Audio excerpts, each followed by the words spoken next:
அனைவருக்கும் தினம் ஒரு தகவல் சார்பாக இனிய வணக்கங்கள். இன்றைக்கி நம்ம பார்க்க போகிற பதிவு நாளை வருகின்ற சதுர்த்தி திதி. இந்த வருடத்துடைய முதல் வெள்ளிக்கிழமையில் மார்கழி மாதத்தில் வந்திருக்கக்கூடிய வளர்பிறை சதுர்த்தி. எப்பயுமே வளர்பிறை சதுர்த்தி அன்னைக்கு நம்ம பிள்ளையார வழிபாடு யார் ஒருத்தவங்க பண்ணுறாங்களோ கண்டிப்பாக அவங்களுடைய எப்படிப்பட்ட கஷ்டங்களும் தீருங்கிறது ஒரு ஐதீகம் இருக்குது. கோடான கோடி செல்வ வளம் பெருகும். ஏன்னா நாளைக்கு வெள்ளிக்கிழமையோடு வந்திருக்கிறதுனால பிள்ளையாருடைய அனுகிரகமும் நமக்கு மகாலட்சுமி தாயாருடைய அனுகிரகமும் நமக்கு பரிபூர்ணமாக கிடைக்கும். எப்படி இந்த நமக்கு அந்த பிறையானது வளர்ந்துக்கிட்டே போகுதோ அதே மாதிரி நம்முடைய வாழ்க்கையில் இருக்கக்கூடிய எல்லாம் நம்முடைய கஷ்டங்கள் எல்லாம் போய் நமக்கு நன்மைகள் அப்படியே நம்ம குடும்பத்தில் நல்லா வளர்ந்து நம்ம பெருசாக கற்பக விருஷமாக நம்மளும் நம்முடைய வாழ்க்கையில் வளருவதற்காக நம்ம செய்யக்கூடிய விநாயகருடைய வழிபாடு நம்ம எப்படி செய்வது நாளைக்குங்கிற ரொம்ப ரொம்ப எளிமையான மெத்தட் தான். யார் வேணாலும் இந்த ஒரு வழிபாடை பண்ணலாம். ஏன்னா பிள்ளையாரை வணங்குவதற்கு நமக்கு கொஞ்சம் நேரமே மட்டும் போதும், ஒரு 5 நிமிடங்கள் போதும். நம்முடைய பிள்ளையார் அரச மரத்தடியும் இருப்பார். நம்ம எங்கிட்டு திரும்பினாலும் பிள்ளையாருடைய கோவில் இருக்கும். நாளை மாலையில் மறக்காமல் இந்த ஒரு வழிபாட்டை மட்டும் செஞ்சு பாருங்களேன். நிச்சயமாக குடும்பத்தில் பலவித நன்மைகள் கிடைக்கும். அப்படிப்பட்ட சக்தி வாய்ந்த பதிவை தாங்க தெரிஞ்சுக்க போகிறோம். பதிவுக்குள்ளே போகிறதுக்கு முன்னாடி நம்முடைய சேனலை சப்ஸ்கிரைப் பண்ணாமல் பார்த்துட்ருக்கோங்க. கண்டிப்பாக சப்ஸ்கிரைப் பண்ணிக்கோங்க. அப்போ தான் எங்களுடைய எல்லா நல்ல நல்ல பதிவுகளுமே உங்களுக்கு உடனுக்குடனே வரும். இப்போ பதிவை பார்க்கலாம்.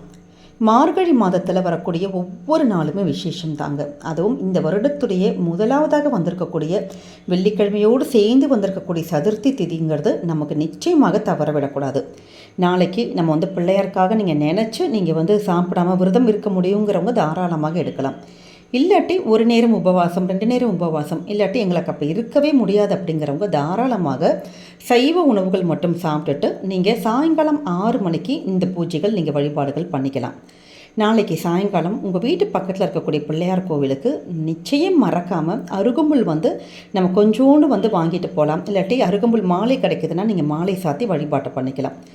நமக்கு முடிந்த அளவுக்கு, அதாவது அவள் இருக்குது பார்த்தீங்களா, அவளில் கொஞ்சோண்டு நாட்டு சர்க்கரை நாளைக்கு மட்டும் கலந்து நம்முடைய பிள்ளையாருடைய அந்த பாதத்தில் வச்சுட்டு சுவாமிகிட்ட அர்ச்சனை பண்ணிவிட்டு அங்கே வரக்கூடிய பக்தர்களுக்கு நாளைக்கு இந்த அவளும் நாட்டு சர்க்கரையும் கலந்த அந்த ஒரு நம்ம பிரசாதத்தை நம்ம கொடுத்தோன்னா நிச்சயமாக நமக்கு நல்ல ஒரு பலன்கள் கிடைக்கும். இப்போ கோவிலுக்கு போக முடியல, நாங்கள் வீட்டில் தான் இருக்கிறோங்கிறவங்க தாராளமாக நீங்கள் வீட்டில் இது மாதிரி சுவாமிக்கு நிவேதனம் வச்சு நீங்கள் வழிபடுங்க. இப்போ குறிப்பாக நாளைக்கு வெள்ளிக்கிழமையோடு வந்திருக்குங்க ஒரு விசேஷம். என்னதுனால நம்ம நம்முடைய பணப்பிரச்சனைகள் தீரணும், அப்படி மகாலட்சுமியோட அனுகிரகம் நமக்கு வேணும், பிள்ளையாருடைய அனுகிரகம் வேணும். அதற்கான முக்கியமான ஒரு ஸ்பெஷலான ஒரு வழிபாடு என்னன்னு கேட்டிங்கன்னா ஏலக்காய் மாலை தான். எப்பயுமே மகாலட்சுமி தாயாருக்கு தான் அந்த ஏலக்காய் மாலை வழிபாடு பண்ணுவோம். ஆனால் சதுர்த்தி அந்த வழிபாட்டில் நாளைக்கு நம்ம செய்யக்கூடிய இந்த ஒரு வழிபாடானது நம்முடைய வாழ்க்கையில் நல்ல ஒரு செல்வ வளங்கள் தரும். ஏன்னா இந்த சதுர்த்தி வழிபாட்டில் நம்ம சாயங்கால நேரத்தில் நம்ம வீட்டில் எப்பயும் போல் நம்ம காலையில் நம்ம ஏந்திரிச்சு நம்முடைய இந்த பூஜைகள், நம்முடைய வீட்டில் தீபங்கள் இதெல்லாம் நம்ம முடித்ததுக்கப்புறமேட்டு உங்களுடைய வீட்டில் வச்சு இதை பண்ணணும். வீட்டில் உள்ளங்கையில் ஒரு 11 ஏலக்காய் எடுத்துக்கலாம், இல்லாட்டி 21 ஏலக்காய், இல்லை ஏலக்காய் நிறையா இருக்குது அப்படிங்கிறவங்க 108 ஏலக்காய் கூட எடுத்துக்கலாம். அது அவங்களுடைய தனிப்பட்ட விருப்பங்கள். சுத்தமான அந்த பாத்திரத்தில் நல்லா குடிக்கிற தண்ணி இருக்குது பார்த்தீங்களா, அதை நீங்கள் எடுத்துகிட்டு கொஞ்சோண்டு சிட்டிகை மஞ்சள் பொடி, நம்முடைய பூஜைக்கு வச்சுருப்போம் பார்த்தீங்களா, அந்த மஞ்சள் பொடி மட்டும் போட்டு இந்த 11 ஏலக்காயோ இல்லை 21 ஏலக்காயோ எவ்வளோ எடுத்திருக்கீங்களோ அந்த ஏலக்காயை அந்த மஞ்சள் கலந்த தண்ணீரில் நீங்கள் ஊற வச்சிடணும். ஒரு 1 மணி நேரம் கிட்டக்க அதை நல்லா ஊறட்டும். ஊறி முடித்ததுக்கப்புறமேட்டு கோவிலுக்கு போகிறதுக்கு முன்னாடி நீங்கள் ஒரு நூல், அதாவது மஞ்சள் நிற நூலாக இருந்தால் விசேஷம், இல்லாட்டி வெள்ளை கலர் நூலை கூட நீங்கள் லைட்டாக அந்த மஞ்சள் நம்ம அதில் தேய்ச்சி விட்டாலே நூல் மஞ்சள் கலர் ஆயிரும். அப்படி அந்த மஞ்சள் நூலில் இந்த ஊற வச்ச ஏலக்காயெல்லாம் கோத்துட்டு அதை ஒரு மாலை மாதிரி கட்டி நீங்கள் பிள்ளையாருக்கு இதை எடுத்துகிட்டு போகணும். பிள்ளையாருக்கு நீங்கள் இந்த நம்ம மாலை போடுறப்ப உங்களுடைய வாழ்க்கையில் இருக்கக்கூடிய பண கஷ்டம் தீரணும் அப்படின்னு சொல்லி நீங்கள் வேண்டிட்டு இந்த மாலையை நீங்கள் மட்டும் செஞ்சு பாருங்களேன், போட்டு பாருங்களேன். கண்டிப்பாக நீங்கள் உங்களுக்கு வாழ்க்கையில் இருக்கக்கூடிய அந்த பணப்பிரச்சனைகள் தீர்ந்து செல்வ வளமானது குடும்பத்தில் அந்த பண வரவுங்கிறது கண்டிப்பாக நிச்சயம் ஏதோ ஒரு வகையில் அந்த வருமானம் உயர்வதற்கான வாய்ப்பை பிள்ளையாரும் சரி நமக்கு மகாலட்சுமி தாயாரும் ஏதோ ஒரு ரூபத்தில் நமக்கு கொடுப்பாங்க. ஏன்னா அப்படிப்பட்ட மிக அற்புதமான எளிமையான ஒரு பரிகாரம். இந்த ஒரு பரிகாரம் நமக்கு வெள்ளிக்கிழமையில் இப்படி வந்திருக்கிறதுனால 2 தெய்வத்துடைய அனுகிரகம் கிடைக்கும். எப்பயுமே சொல்லியிருக்கோம், எல்லாத்துக்குமே மூல காரணம் ஃபஸ்ட்டு யாருன்னு கேட்டிங்கன்னா பிள்ளையார் தான்.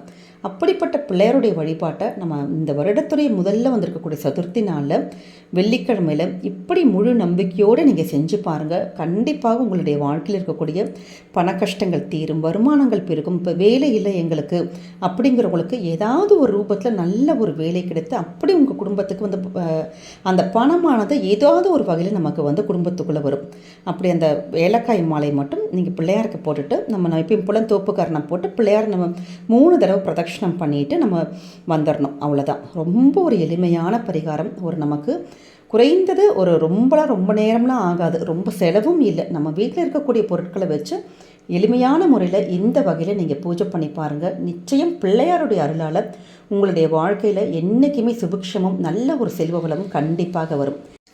நிறைய பேருக்கு இந்த இடத்துல ஒரு சந்தேகம் வரும். இப்போ எங்களால் கோவிலுக்கே போக முடியலம்மா, இல்லாட்டி பக்கத்தில் கோவில் இல்லை, ரொம்ப தூரமாக இருக்குது, இல்லாட்டி நாங்கள் வேறு ஏதாவது ஒரு கண்ட்ரியில் இருக்கோம் அப்படின்னு கூட நிறைய பேருக்கு ஒரு சந்தேகங்கள் வரும். அப்படி கோவிலுக்கு போக முடியாதவங்க நீங்கள் வீட்டில் இருக்கக்கூடிய பிள்ளையாருடைய சிலை இருக்கும் பார்த்தீங்களா, சிலையோ மாலையோ, அந்த பிள்ளையாருக்கு இது மாதிரி ஏலக்காய் மாலை வச்சுட்டு உங்களால் முடிந்த தீபம் முடிஞ்சவங்க நம்ம வெளில இருக்க அந்த இலை இருக்குது பார்த்தீங்களா, எருக்கம் இலை, அந்த இலையில் நாளைக்கு நீங்கள் தீபம் ஏற்றி பாருங்கள். நல்லபடியான நமக்கு அந்த பணவரவுக்கான அந்த டிஸ்டர்பன்ஸு, முட்டுக்கட்டைகள், தடைகள் இது எல்லாமே பரிபூர்ணமாக விலகும். அதனால் வாய்ப்பு இருக்கிறவங்க அந்த எருக்கம் இலையில் வச்சு ஒரு தீபம் ஏற்றுங்க பிள்ளையாருக்கு. அப்படி இல்லாதவங்க சாதாரண ஒரு அகல் ஒரு தீபம் மட்டும் ஏற்றினா போதும்.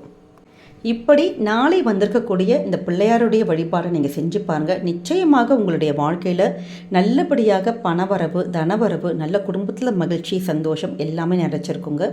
இந்த ஒரு பதிவானது கண்டிப்பாக உங்கள் எல்லாருக்குமே பிடிச்சிருக்கும்னு நினைக்கிறோம். பிடிச்சிருந்த ஃப்ரெண்ட்ஸ் அண்ட் ஃபேமிலி மெம்பர்ஸ்க்கு ஷேர் பண்ணுங்கள், அவங்களும் இதை பார்த்து பயன்பெறட்டும். நம்முடைய சேனலை சப்ஸ்கிரைப் பண்ணாமல் பார்த்துட்ருக்கோங்க, சப்ஸ்கிரைப் பண்ணி உங்களுடைய ஆதரவுகள், சப்போர்ட்டுகள் எங்களுக்கு கொடுங்க. மீண்டும் ஒரு நல்ல பதிவோடு உங்களை சந்திக்கிறோம். நன்றி, வணக்கம்.